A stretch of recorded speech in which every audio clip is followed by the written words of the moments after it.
Queria convidar a igreja a abrir a palavra de Deus em Mateus, no capítulo 6.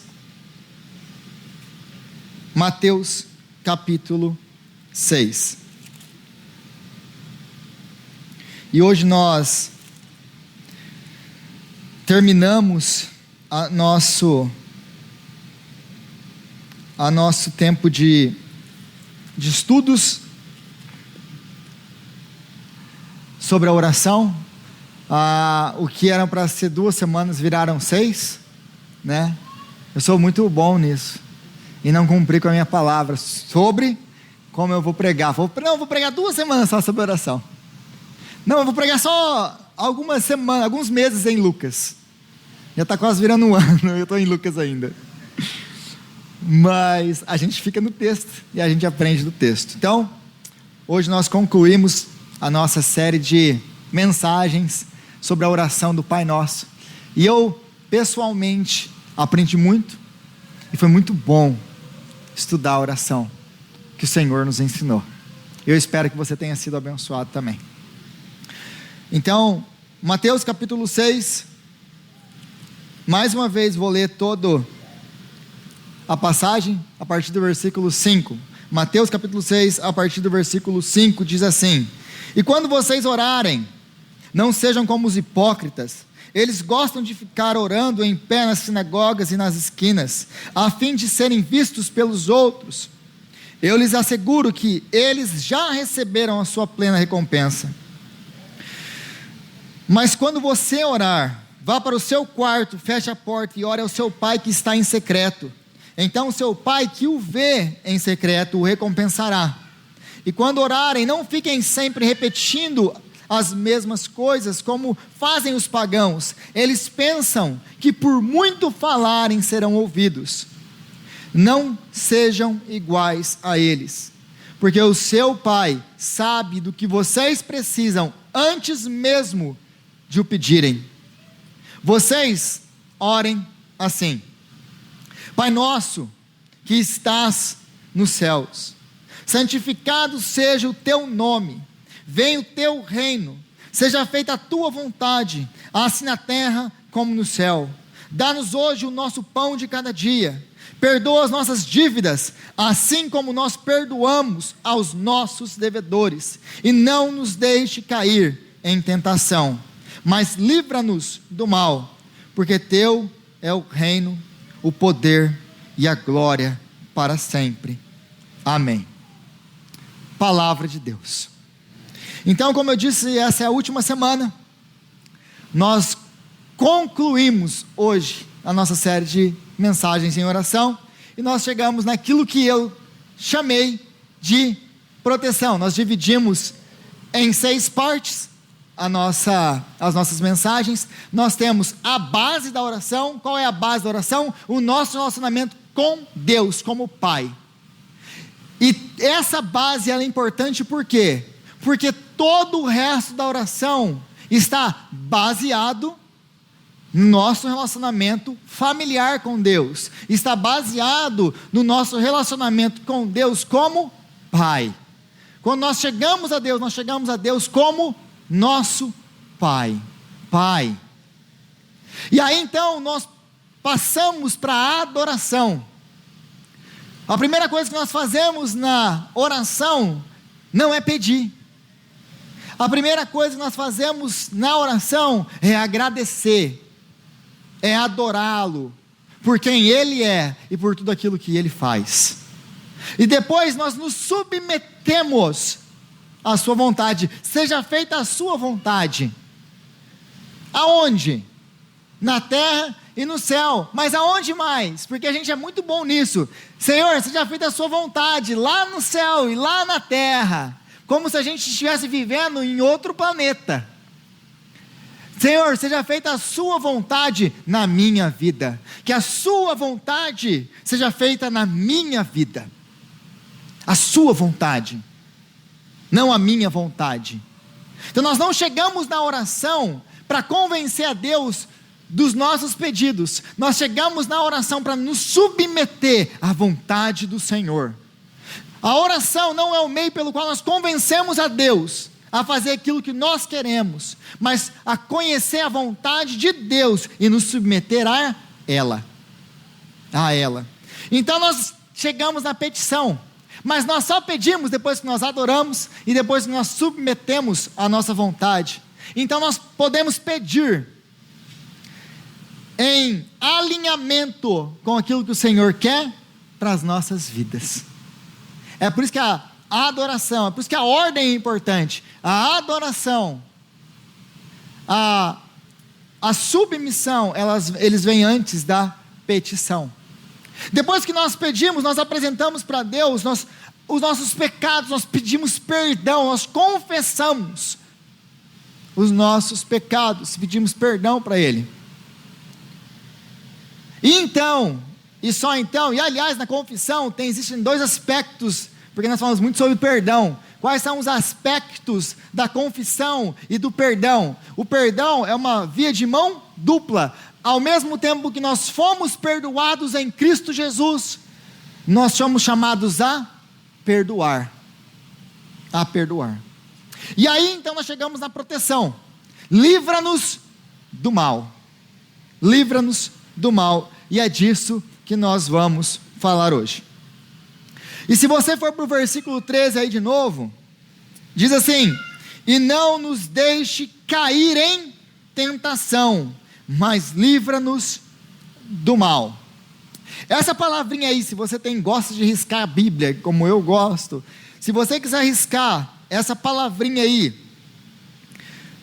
não nos deixes cair em tentação, risca essa palavrinha aí, porque isso é muito importante para você entender essa passagem, para que você possa entender do que Jesus está falando aqui, porque existe muita confusão, em português até que é mais tranquilo de ver, mas o que significa isso? Não nos deixe cair em tentação. Essa palavrinha tentação, no grego, no original, é peirasmos. Por que é importante eu entender essa palavra? Porque essa palavra, ela tem algumas alternativas para você traduzir, ela tem algumas possibilidades para você traduzir ela. Como que você traduz peirasmos? Os dicionários, que vão nos dar essas definições, eles dão pelo menos 3 possibilidades. A primeira possibilidade de tradução dessa palavra é traduzi-la como ou tentação ou teste e prova, que os dois são similares. Ou você traduz ela como tentação, ou traduz ela como teste ou prova. Qual a diferença? Como que eu sei quando... qual é a diferença entre tentação e teste? Porque tentação e teste parecem similares, não parecem? Mas existe uma diferença muito grande aqui. Então, peirasmos pode ser traduzido como a tentativa de conhecer o caráter de algo, ou de examinar a sinceridade e as intenções. Então você pode traduzir essa palavra como conhecer o caráter de alguma coisa, você está testando para conhecer o caráter, ou provar a sinceridade e as intenções. Essa é uma possibilidade da tradução dessa palavra. Outra é traduzir como a tentação, que é sedução, ou seduzir ao erro e ao pecado. E a última possibilidade, que é também a questão da tentação, é levar você a ser tentado, e a consequência dessa tentação é causar dúvida e desconfiança. Então essa palavra é muito importante para a gente entender do que Jesus está falando, o que Jesus está ensinando aqui. Então, por que teste e tentação? A gente tem que fazer essa distinção, porque existe uma distinção em quem está aplicando. Como que eu sei quando a palavra vai ser traduzida, e como que os tradutores bíblicos sabem quando usar teste e quando usar tentação? Como que eles sabem fazer essa distinção? Porque depende da intenção de quem está fazendo o teste, ou fazendo a tentação. Quando Deus ele nos peirasmos, que é a palavra original, quando Deus, peirasmos, Ele está nos testando. Quando é Deus, quando essa palavra está sendo aplicada a Deus, como a ação vindo de Deus, nós sempre vamos usá-la como teste ou prova. Quando Satanás está peirasmos, ele está nos tentando. Como assim, Rodrigo? Como que funciona isso? Aí eu usei um exemplo. Você lembra que em Mateus capítulo 4, versículo 1, o Espírito de Deus, ele leva Jesus para ser testado. Por quem? Por Satanás, no deserto. Por que Jesus tem que ser testado, ou tentado por Satanás no deserto? Porque ele vai vencer aonde nós fomos derrotados. E a obediência de Jesus, ele vai ser provado em nosso lugar. Ele é o segundo Adão. Ele está vencendo a tentação que Adão caiu, para ser o nosso representante diante de Deus. Essa é a importância daquela passagem. Talvez você olhe, por que o Espírito Santo levou ele para o deserto? Porque ele tem que vencer aonde nós fomos derrotados, como nosso representante, para que em tudo ele possa se compadecer de nós, para que em tudo ele possa ser testado como nós, porque ele não passou por esse mundo como Deus, ele passou como 100% Deus, mas 100% homem. Ele passou por todas as provas que nós passamos, com uma grande diferença: sem pecado. É por isso que ele pode ser o nosso representante diante do Pai. É por isso que ele pode ir para a cruz, e na cruz morrer e pagar o preço dos nossos pecados, porque ele não tem pecado para pagar. É por isso que ele pode entregar a sua vida pela nossa vida, e a sua vida ser pagamento de resgate pela nossa vida. Então, se eu posso aplicar isso que eu estou tentando ensinar aqui com relação à palavra, ao original, Jesus ele foi testado por Deus, mas Jesus foi tentado por Satanás. Deu para entender a distinção? Quando Deus faz a ação, ele está testando. Quando Satanás faz a ação, ele está tentando. Jesus foi testado por Deus, mas Jesus foi tentado por Satanás. E é interessante porque se você não entende essa distinção, você não entende muito bem James, ou Tiago, né, na sua carta, porque Tiago ele vai da tentação, do teste para a tentação. E se você ler a passagem no original, no grego, Tiago não muda tentação e teste como duas palavras distintas, é sempre peirasmos, é sempre a mesma palavra grega. Então lá, em Tiago capítulo 1, diz assim: meus irmãos, tenham por motivo de grande alegria o fato de passarem por várias provações. A NVI traduziu como provações, mas aqui a palavra é peirasmos, testes, provas. Então, tende por grande alegria o passardes por várias provas, sabendo que a provação da fé de vocês produz perseverança. Ora, a perseverança deve ter ação completa, para que vocês sejam aperfeiçoados e íntegros, sem que lhes falte nada. Ninguém, ao ser tentado, diga: sou tentado por Deus, porque Deus porque Deus não pode ser tentado pelo mal, e Ele mesmo não tenta ninguém. Ao contrário, cada um é tentado pela sua própria cobiça, quando esta o atrai e seduz. Então, a cobiça, depois de haver concebido, dá à luz o pecado. E o pecado, uma vez consumado, gera a morte. Então você vê que nessa passagem aqui, e aí, a primeira parte aí, está do versículo 2 ao versículo 4, e a segunda parte está do versículo 13 ao versículo 15. Tem um gap aí. Então você tem, primeiro ele fala sobre o quê? Sobre teste, sobre provação. Não se assustem, porque testes, provações são coisas boas. Peirasmos é uma coisa boa, mas depois ele vai usar a mesma palavra peirasmos para falar: olha, não diga que você é tentado por Deus. Mas como assim, Tiago? Você acabou de falar que peirasmos é uma coisa boa, e depois você fala, ninguém é peirasmos por Deus. É a mesma palavra, não tem distinção. Então como Tiago faz essa distinção? Como os leitores de Tiago fazem essa distinção? Porque quando Deus está fazendo isso, Ele está o quê? Nos testando. Agora, quando Satanás está fazendo, ele está nos tentando. Um exemplo disso também, o livro de Jó, ou a vida de Jó. Satanás, ele queria fazer o que com Jó? Porque chega aquele ponto que a gente lê o livro de Jó, e tem aquele debate, aquela conversa de Deus e Satanás, certo?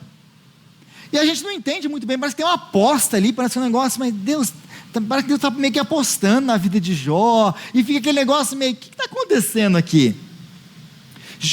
Deus, ele permite que Jó seja testado, mas Satanás, ele quer tentar a Jó. Por quê? Porque ele quer mostrar a Jó, ele quer expor a Jó como quem? Como um falso discípulo de Deus, como se ele buscasse a Deus por interesse. Satanás basicamente chega para Deus e fala assim, ele é um interesseiro, ele não te busca porque ele te ama, ele te busca porque você o abençoa. São coisas completamente diferentes. Aí Satanás faz uma sugestão, toca em tudo que ele tem, e você vai ver ele te amaldiçoar. Então Deus faz o que com ele? Pois bem, vai e tira tudo que ele tem, mas você não toca na vida dele. E no mesmo dia, Jó perde o que?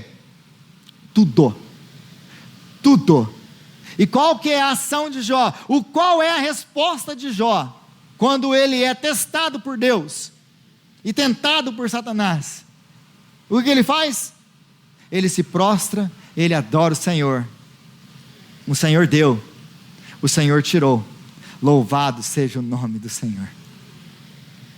Porque o coração de Jó não estava nas coisas desse mundo, nem mesmo nos seus filhos que ele perde. Todos morrem no mesmo dia. O seu coração estava no Senhor. É por isso que ele pode falar o que ele fala. Então, Satanás quer tentar a Jó. Tentar ao quê? Tentar a seduzir Jó ao erro, seduzir Jó a abandonar a Deus, tentar provar, expor a Jó como um falso discípulo. Então, depois de explicar tudo isso, a gente pode entender do que Jesus está falando aqui. O que é? Não nos deixes cair em tentação, mas livra-nos do mal. Porque a gente ora, livra-nos do mal, e o que a gente assume com essa oração? Senhor, não deixa nem Satanás chegar perto da gente, não deixa nada de ruim acontecer comigo. Senhor, não me deixa passar pelo vale, não me deixa ser provado, testado. Então, o que esse texto, ou o que Jesus aqui está nos ensinando? Ou melhor, o que ele não está nos ensinando? Esse texto não está nos ensinando, ou não significa isso, não nos deixe ser testados. Jesus não está nos ordenando, ou nos ensinando a orar, pedindo a Deus, Deus, não nos deixe ser testados, não nos deixe, Deus, me livra do teste, me livra disso. Ele também não está nos ensinando a pedirmos para que Deus não nos permita chegar no lugar do teste. Por que não? Porque Jesus, ele foi levado ao lugar do teste, e Jesus foi testado. Não se engane, ninguém é maior do que o seu Senhor.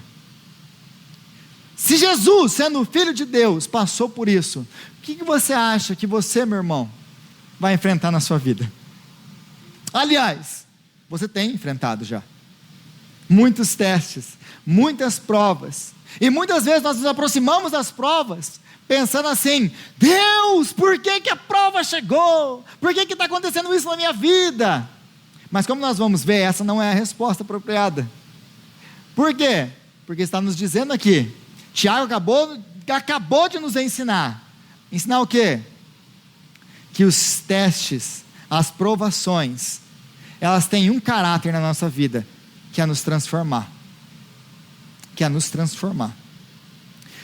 Então, talvez uma tradução, e se eu fosse traduzir, eu traduziria assim: não nos deixe cair ou falhar na hora do teste. Senhor, não nos deixe cair, não nos deixe falhar na hora que eu for testado, na hora que eu for tentado. E guarda-nos de fazer o que o mal quer que nós façamos, ou que Satanás quer que eu faça. Então, Senhor, me guarda de falhar no meio desse teste, me guarda de cair e fazer aquilo que o Satanás quer que eu faça, que é a tentação. Não me deixe cair no teste, e não me deixe fazer aquilo que o mal quer que eu faça. Me ajuda a ser fiel ao Senhor, me ajuda na hora do teste a responder como Jó respondeu. Jó foi testado? Jó foi testado, Jó foi tentado. Mas ele, ao responder isso, ele responde dessa maneira: o Senhor deu, o Senhor tirou, louvado seja o nome do Senhor. E o que o mal então quer que eu faça? O que Satanás quer que nós façamos no meio das nossas provas, no meio das nossas angústias ou sofrimentos? Porque a provação, o teste, está sempre ligado com uma outra palavrinha. Qual é a outra palavrinha que nós sempre associamos teste e prova? Sofrimento. O que é o teste? Via de regra, o que é o teste via de regra? Nós perdermos algo que nós amamos. É Deus tirando de nós, ou permitindo que seja tirado de nós, aquilo que nós apreciamos, amamos. E nós então sofremos, e aí nós nos encontramos, como nós muitas vezes brincamos e falamos, está passando pelo meio do deserto, está passando pelo meio da prova, do vale. Que deserto, hein, meu irmão? Que deserto, hein, minha irmã? Não é? E o que é o deserto? É o lugar que não tem a provisão, é o lugar que não tem nada, é o lugar que você depende completamente de quem? De Deus, do maná diariamente, é completamente dele, e é isso que Deus quer fazer nas nossas vidas, nos levar à completa dependência dele, porque nós não entendemos que Deus é tudo o que nós precisamos, até que Deus seja tudo o que nós temos. Nós não entendemos que Deus é tudo o que nós precisamos, até que Deus seja tudo o que nós temos. Como funciona isso, Rodrigo? Quando Deus tira tudo e não sobra mais nada, como Ele fez com Jó. Aí você sabe quem é Deus para você. Quem é Deus para você? Se Deus tirar tudo o que você tem, sua família, seus bens, tudo, a sua saúde, como você responde a isso? Deus, Ele se mostra então valioso, ou como alguém que só quer o meu mal? Eu vou olhar para Deus como esse Deus que tirou tudo de mim. Aí eu chego com aquela resposta: de que me vale servir a Deus se eu perdi isso aqui? Então você nunca serviu a Deus, você serviu isso que você queria tanto, e Deus era só o seu objeto. Então Satanás quer que nós façamos o quê? No meio dos sofrimentos, que nós pequemos. Pecando como? Abandonando Deus, amaldiçoando Deus, indo embora. Do que me adianta servir esse Deus, se Ele me permitiu perder isso? Já ouviram essa resposta? Já ouviram pessoas dizer isso? Do que me adianta no meio do sofrimento? Do que me adianta servir a Deus, se Deus permitiu que a minha saúde fosse tirada, que o meu filho fosse levado, que o meu emprego fosse tomado? Do que me adianta servir a Deus? E graças a Deus, porque no meio dessas tribulações e sofrimentos que nós passamos, Ele ainda é misericordioso para conosco.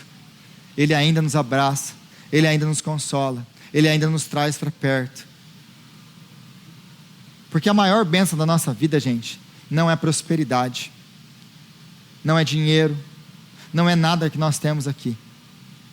A maior bênção das nossas vidas é o Senhor, e poder contar com o Senhor no meio das nossas adversidades. Porque Satanás pode tirar tudo de nós, mas ele não pode nos tirar o amor de Deus que é nosso por meio de Jesus Cristo. Então, por que nós precisamos ser constantemente testados? Por que nós precisamos ser constantemente testados, gente? Por quê? Porque se você já percebeu a sua vida cristã, desde que você converteu, e eu escuto isso muito aqui, principalmente com a galera que está chegando, novos convertidos, o que eu escuto? Via de regra, Rodrigo, comecei a vir na oração na terça-feira, a minha vida virou de ponta cabeça. Rodrigo, a partir do momento que eu comecei a vir à igreja, fazer o curso de novos membros, estou nesse caminho de ser membro da igreja, o que aconteceu com a minha vida? A minha vida virou de ponta cabeça. Já experimentaram isso ou não? Porque eu não sei você, mas o que eu passei, e o que eu ainda passo, é só a gente estabelecer alguma coisa nova aqui na igreja. Não vamos, gente, vamos fazer na terça-feira, que minha terça-feira está um dia mais tranquilo. O que acontece com a terça-feira? A partir do momento que nós decidimos buscar a Deus, existe uma guerra espiritual. E aí a gente vai ser testado, vai ser provado. Qual é a sinceridade?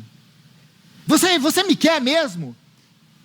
Então Deus deixa a gente passar pela prova, para ver o que tem dentro, lá dentro. Quem você está servindo? Sou eu ou são os seus próprios interesses? Sou eu ou são os seus sonhos? Sou eu ou é aquilo que você quer? Quem você está seguindo? Porque geralmente quando a gente passa no teste, na prova, não sei, acho que nem queria tanto assim. Não para no meio do caminho? Deus vai testando a gente. Mas Satanás está nos tentando. Satanás está nos tentando. Então, por que nós precisamos ser constantemente testados? Eu gostaria de dar 2 exemplos. Um exemplo, o Tim Keller, ele conta essa história em algumas pregações dele, e é muito, muito interessante a história. Ele fala de um homem que está dirigindo, e de repente à noite ele passa e ele atropela um menino. Na hora que ele percebe o que ele fez, ele coloca o pé no acelerador e vai embora, e não volta. E esse menino morre no escuro. Aí acham o corpo do menino, fazem a investigação, acham o homem que fez isso, que matou o menino. Ele é julgado, condenado, vai para a cadeia, prisão perpétua. E aí um dia um repórter vai entrevistar ele, vai conversar com ele, e ele faz uma pergunta, ele reflete sobre a resposta, ele fala assim, sabe qual foi o momento que eu vim parar aqui? Foi na minha infância. Meu pai, ele tinha um relógio que era muito caro, um relógio muito precioso para ele quase não usava, e ele guardava de uma maneira especial. Um dia eu quis brincar com o relógio, peguei o relógio, ele caiu e o relógio quebrou. Eu coloquei de volta o relógio onde estava, escondi do meu pai. Meu pai achou o relógio quebrado, ele tinha outros filhos, e ele perguntou quem foi, e ninguém assumiu, eu também não. A partir daquele momento na minha vida, eu aprendi que eu sempre deveria fazer o quê? Fugir, de que eu deveria mentir, para escapar das consequências dos meus atos. E isso se tornou um hábito na minha vida, e eu fui mentindo, fui pego no trabalho, fui isso, fui aquilo. Aí o grande teste chegou, e porque a minha vida inteira eu fugi, naquele momento, a única coisa que passava pela minha cabeça era, eu sempre fugi e me dei bem, ninguém nunca me descobriu, agora eu preciso fazer a mesma coisa e ir embora daqui. Só que eu fui pego. Então, eu estou aqui hoje porque eu passei a vida inteira mentindo, e a mentira virou um hábito, e a fuga virou um hábito na minha vida. Eu passei todos esses testes a minha vida inteira. E eu fui reprovado neles todos. Mas um dia o grande teste chegou. E quando o grande teste chegou, ele destruiu com a minha vida. Muitas das vezes você tem passado por pequenos testes que provam seu caráter, que provam quem você é com Deus, que provam o seu relacionamento com o Senhor. E a gente conta às vezes pequenas mentiras, para quê? Para que eu possa me safar, para que eu não sofra as consequências da minha mentira. E eu estou só usando o exemplo da mentira, porque tem muitos outros que eu poderia usar. Qual teste você está passando? Constantemente. E um dia então vem o grande teste. E qual vai ser a resposta naquele dia do grande teste? Porque você pode passar pela sua vida inteira mentindo e se dando bem nos pequenos testes. Ou algum você perde, você mais a coisa à toa, não tem problema nenhum. Mas um dia o grande teste chega. E aquilo que virou um hábito na sua vida vai ser a sua resposta durante o teste, durante aquela prova. E isso pode custar a sua própria vida. Então por que nós precisamos ser constantemente testados por Deus? Para nos manter em forma. Como assim, Rodrigo, manter em forma? Quando eu fiz o seminário, a gente tem que aprender grego, a gente tem que aprender hebraico. E hebraico, é interessante que nós tínhamos provas, testes, toda semana. Toda semana a gente tinha prova. Porque a professora sabia uma coisa: vocês precisam manter esse material sempre fresco na mente de vocês. Vocês precisam estudar todo santo dia, se você não vai aprender hebraico. Então todas as semanas nós tínhamos provas. Todas as semanas. E então tinham 3 grandes provas. Então a grande prova chegava. E nós estávamos preparados para ela. Por quê? Porque nós tínhamos sido constantemente testados. E as provas nos mantinham em forma, mantíamos-nos fortes. Então nós conseguíamos suceder no curso. E a taxa de aprovação era muito grande. E hebraico é uma língua muito difícil. Aí então a gente foi para o grego. E a primeira coisa que eu percebi no grego é que o grego nós não tínhamos tantas provas. Nós tínhamos 3 grandes provas. 3 grandes provas. Como em hebraico. Mas nós não tínhamos pequenas provas. E aí o que acontecia? Nós chegamos na grande prova, da primeira grande prova. 60% da sala reprovou o curso na primeira grande prova. De 20 alunos, acabaram 4. Eram 20 ou 25 alunos, acabaram 4 alunos que passaram em grego. Então eu aprendi uma lição. Porque eu tinha aprendido e continuava usando o mesmo método dos testes, eu me testava todas as semanas, eu conseguia manter a minha forma nos estudos. Mas quando todo mundo veio do hebraico junto comigo para o grego, por que eles pararam? Por que eles reprovaram? Porque eles pararam de ser testados. Por que então Deus, por que eu estou contando todas essas histórias? Por que Deus nos testa, constantemente nos testa? Por quê? Para nos manter em forma, para que no dia que o grande teste chegar, você seja aprovado, e você possa passar o grande teste. Então os testes vão revelar quem realmente somos, e como está o nosso relacionamento com Deus. Para que servem os testes? Para revelar quem nós somos. Porque o teste vai nos mostrar as áreas que nós precisamos melhorar, as áreas que precisam ser transformadas nas nossas vidas.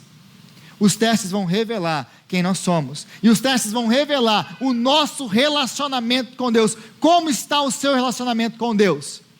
O teste vai revelar. Então os testes revelam quem nós somos, onde que eu preciso melhorar. E via de regra, gente, olhe para a sua vida. Você é constantemente testado na sua fraqueza. Você é constantemente testado na área que você precisa melhorar, ou com Deus, ou na sua vida pessoal de integridade. Já perceberam isso ou não? Você é constantemente testado. Se você tem problema com a mentira, mais uma vez porque eu estou usando mentira, você é constantemente testado sobre o quê? Mentira, pequenas mentiras. Já perceberam isso? Será que eu minto? Será que eu falo a verdade? Será que eu minto? Será que eu falo a verdade? Um dia o grande teste vai vir. O grande teste vai vir. E aí, isso vai revelar o seu caráter e o seu relacionamento com Deus. Mas como que eu faço? Tá, agora definimos tudo isso. A pergunta então que fica é: como que eu faço para passar dos testes, Rodrigo? Como que eu faço para passar nos testes? Em primeiro lugar, não sendo surpreendidos pelos testes. Não sendo surpreendidos. 1 Pedro diz assim: amados, não se surpreendam com o fogo que surge entre vocês para prová-los, como se algo estranho tivesse acontecendo. Não se surpreendam como quando o fogo aparecer no meio de vocês para prová-los. O que o fogo faz? Queima. Quando ele queima, ele faz o quê? Destrói, ele consome com tudo. O que Pedro está falando? Irmãos, lembra que 1 Pedro ele está escrevendo para cristãos perseguidos que estão perdendo tudo, que estão tendo que abandonar tudo por causa da sua fé. E ele está encorajando eles a permanecerem firmes. Ou seja, eles estão perdendo tudo. E aí, ele escreve para eles: não fiquem surpresos que vocês estão perdendo tudo. Não fiquem surpresos com o fogo que vem para consumir tudo. Não fiquem surpresos com isso. Por quê? Porque o fogo é uma coisa boa de Deus, que vem para nos provar o nosso caráter, provar o nosso relacionamento com Deus, para nos levar para mais perto de Deus, para nos levar a uma intimidade maior com Deus, para nos levar a confiar mais no Senhor. Os testes de Deus nunca são para o mal, são sempre para o bem. Deus, ele nunca quer te prejudicar com os testes. Deus quer te trazer para perto com os testes. Deus, ele quer te manter como bom professor, mantém o aluno em forma. Lembra da minha professora de hebraico? Ela queria me manter em forma, ela queria: estuda porque você precisa passar. Por quê? Porque nós vivemos num mundo caído, e nós vamos passar por sofrimentos, nós vamos passar por provas. Ser cristão não nos isenta de passarmos por sofrimento na nossa vida. Isenta? Se você já está andando com o Senhor há um pouco de tempo, certo, Hudson? Você sabe que é uma vida de constante luta. Mas como eu disse no começo, a grande bênção da nossa vida não é, em Deus, não é aquilo que Ele pode nos dar, as bênçãos que Ele pode nos dar. É uma bênção receber essas coisas, é maravilhoso receber o que Deus tem para nós. Nós passarmos por provações e podemos contar com a presença do Senhor no meio delas. Essa é a grande bênção, porque o Senhor nos ama, e a gente olha para as provações, olha para aquilo que nós perdemos, e sabemos que Ele nos ama. Por quê? Porque Ele é o nosso Pai. Lembre, os testes são os testes de pai ao seu filho, que quer que o seu filho cresça, amadureça. Então a primeira coisa que nós temos que aprender é não nos surpreender, como se os testes fossem: uau, por que isso está acontecendo na minha vida? Porque muito das nossas frustrações, muito da nossa dor no meio dos nossos sofrimentos, vem do fato da nossa surpresa. Não é tanto a questão da circunstância, é como nós respondemos à circunstância, como nós respondemos às nossas circunstâncias. Porque você tem 4 respostas no meio dos testes, ou 4 respostas à circunstância, para você ver como o nosso problema não é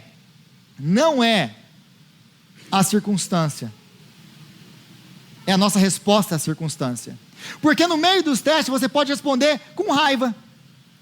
Quando chega o teste, você passa pelo sofrimento, passa pela prova, e você faz o quê? Fica com raiva de Deus. De que me adianta servir a Deus? É quase igual o aluno que fica com raiva do professor quando ele dá uma prova. Já pensou isso ou não? Já passou por isso ou não? Já ficou com raiva do seu professor quando ele te deu uma prova e você tirou um 0? Não, eu já fiquei. Já ou não? Aí ele te dá a prova, você não estuda, e aí você vai lá e tira um 0. Ele te dá uma prova surpresa, que você não estava esperando, mas você não está estudando. Porque você é aquele cara que você sabe, né? Você gosta de levar a vida no jeitinho. A vida é fácil, do que eu posso fazer para cortar os caminhos. Então, de repente, chega o dia do teste surpresa. Surpresa! Fechem os livros, fechem os cadernos, vamos ter uma prova. Acaba a prova, você sai da sala como? Xingando o professor. Ah, se ele não tivesse me dado essa prova. Mas quando, na verdade, a grande coisa é, se eu tivesse estudado. Então nós temos essa resposta muitas vezes com Deus. Nossa, por que Deus me deixou passar por isso? Esse Deus, do que me adianta servir esse Deus? Essa é a primeira resposta. Porque eu mereço, eu vou para a igreja, eu dou dízimo, eu faço isso, eu faço aquilo. Deus não podia ter deixado eu passar por isso. Essa é a primeira resposta. A segunda resposta é culpa. Como assim culpa? Quando você passa pelo meio do teste, você é aquele aluno que você sabe que você não fez o que você devia fazer. Aí você fala assim, nossa, é verdade, eu devia ter estudado. Nossa, mas eu sou uma anta mesmo. Eu sempre faço isso. Aí você cai, aí você fica mal. Muitas vezes essa é a nossa resposta com relação aos testes de Deus. Ai Deus, eu estou passando por isso mesmo porque eu mereço passar por isso. Eu sou tão ruim, eu sou isso, eu sou aquilo, e aquilo vai entrando, a culpa vai entrando, e vai tendo um efeito contrário do que Deus queria para nós, e entramos num mundo de culpa. Tem a terceira resposta, que é endurecimento. O que é o endurecimento? Aquela pessoa que fala, isso aí é vida mesmo, é assim que acontece, esse mundo não é justo, Deus não liga mesmo para mim, e vamos tocar o barco, isso é a vida. Mas a resposta que nós deveríamos ter, pelo menos, é aqui, Deus quer que nós tenhamos, é essa, a transformação. Porque Deus quer nos transformar no meio dos nossos testes. Porque, gente, é muito importante a base da oração. Eu tenho enfatizado muito isso, desde o começo. A base é muito importante. Porque quando nós corrigimos os nossos filhos, quando nós testamos os nossos filhos, é sempre para o bem deles e nunca para o mal. É sempre para o bem e nunca para o mal. E isso fica muito claro quando Jesus nos ensina a orar, livra-nos do mal. O nosso inimigo não é a dor ou o sofrimento do teste. Não é a dor nem o sofrimento. O nosso inimigo não é a dor no meio do teste. Não é, mas sim o pecado. É isso que Jesus está falando aqui, livra-nos do mal. Porque a dor e o sofrimento, ela não pode destruir você. Você pode passar por uma tonelada de sofrimento e dor, e ela vai te destruir só de uma maneira. A dor só pode te destruir, o teste só pode te destruir de uma maneira, dependendo da sua resposta. Quando você sucumbe ao teste e você faz aquilo que Satanás realmente queria fazer que o que você fizesse, você abandona o Senhor. Você cai, você deixa passar, você faz aquilo que Satanás te induziu a fazer,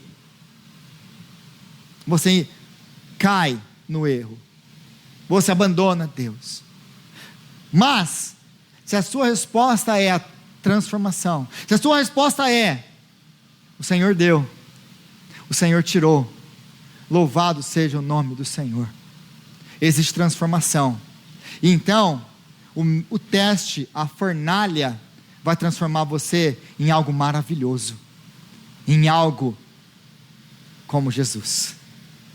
Porque o grande propósito de Deus para a sua e para a minha vida é não é te dar uma casa nova, um carro novo, prosperidade, não é te dar o American Dream. Se você veio para cá, Deus vai me dar o American Dream. Deus não te trouxe para cá para te dar o American Dream. Deus te trouxe para cá para te dar Cristo e para te transformar a imagem de Cristo. Porque talvez você venha aqui atrás do American Dream, Surpresa! Você pegou algo muito melhor. Você agora tem Cristo. Esse é o grande presente de Deus. Então, se você responder positivamente em meio à dor e ao sofrimento dos testes da vida, isso vai te transformar em alguém glorioso como Jesus. Porque, olha o padrão. Quem é o nosso modelo? Jesus. Porque se você pensa na sua vida, não, eu vivo uma boa vida, então eu não minto, eu faço tudo bonito, faço tudo legal, eu sou legal com as pessoas, eu sou honesto, isso e aquilo, então eu não posso passar por coisas ruins. Você é um ingênuo. Você é um ingênuo. Você não entendeu o mundo que você vive. Por quê? Porque o homem perfeito andou sobre esse mundo, e o que ele mais passou foi por provas, foi por rejeição, foi por sofrimento. Ele nunca contou uma mentira. Ele nunca tratou ninguém mal. Como que foi a vida? Como é marcada a vida de Jesus? Por dor e sofrimento. Então você é um ingênuo se você pensa que, porque você é uma boa pessoa, você não vai passar por lutas. Nós vivemos num mundo caído. Você pode ser a melhor pessoa do mundo. Você vai passar pelas lutas. Você vai passar por elas. Mas como você responde a elas? É a grande chave que vai levar você ou à raiva, ou à culpa, ou ao endurecimento, ou à transformação. Como você vai passar? E eu finalizo aqui, concluo com a resposta de alguém que passou literalmente pela fornalha. A resposta de Sadraque, Mesaque e Abidnego. Porque eles literalmente passaram pelo teste da fornalha. Igual, se você lembra da história lá em Daniel capítulo 3, o que tem lá em Daniel? Nabucodonosor, ele faz uma estátua, e ele ordena que todo mundo se ajoelhe e adore aquela estátua. Chega o momento, eles então tocam os tambores, a música, todo mundo se ajoelha. Sadraque, Mesaque e Abidnego, no meio da multidão, ficam de pé, com o bracinho cruzado, olhando para a estátua. Aí, os fofoqueiros de plantão, e sempre vai ter gente, sempre vai ter gente olhando para a sua vida, sempre vai ter gente olhando para a sua vida, para testar. Ah, serve mesmo? Quero ver até onde você serve seu Deus aí. Então chegam para o rei e contam lá, aqueles 3 judeus que você trouxe da Judéia, não temem o Senhor, não adoram o seu Deus. Eles trazem os 3 para a presença do rei Nabucodonosor. Ele fica irado com eles, e ele fala assim: é verdade que vocês não adoram o meu Deus? É verdade que vocês não vão se submeter às minhas ordens? É verdade que vocês não vão se dobrar diante da minha vontade? Eu vou aquecer aquela fornalha 7 vezes mais, se vocês não se dobrarem. E quem será capaz de livrá-los das minhas mãos? Qual é a resposta de Sadraque, de Mesaque e Abidnego? Ó rei, o nosso Deus pode nos livrar, mas se Ele não nos livrar, saibas disso, que nós não nos ajoelharemos, nós não adoraremos o seu Deus e obedeceremos às tuas ordens. Isso é tratar Deus como Deus no meio das nossas tribulações, no meio dos nossos testes, das nossas provas. Porque eles chegam para Nabucodonosor e assim: se ele quiser, ele tem poder para nos livrar das suas mãos, não apenas das suas mãos, mas as mãos de quem quer que seja que se levante contra nós. Porque Ele é o Deus Todo-Poderoso que se assenta no trono de eternidade em eternidade. Ele é Deus e não há outro. Ele pode, Ele tem poder. Se no meio das nossas provações, dos nossos sofrimentos, nós não crermos que Deus pode mudar e transformar e fazer um milagre nas nossas vidas, nós não cremos no Deus poderoso, nós não tratamos como Deus. Contudo, se nós ordenamos que Deus, eu te ordeno, eu determino que você faça. Eu costumo dizer que você não determina nem o seu cachorro na sua casa. Você quer determinar Deus? Você fala para o seu cachorro, vai para a casinha. O cachorro olha para sua cara e ainda late. Estou mentindo? Você não determina nem o cachorro, você quer determinar Deus? Então nós reconhecemos que Deus é Deus, Ele pode me tirar dessa situação a hora que Ele quiser. Mas se Ele não fizer, Ele continua sendo Deus. E eu vou obedecê-lo, mesmo que isso custe a minha vida.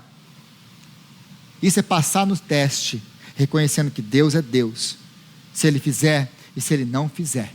Isso é se submeter à vontade de Deus. Pai, afasta de mim esse cálice, contudo, não ser feito a minha vontade, mas sim a sua. Isso é fazer Deus tomar o seu lugar na sua vida e o centro da sua vida.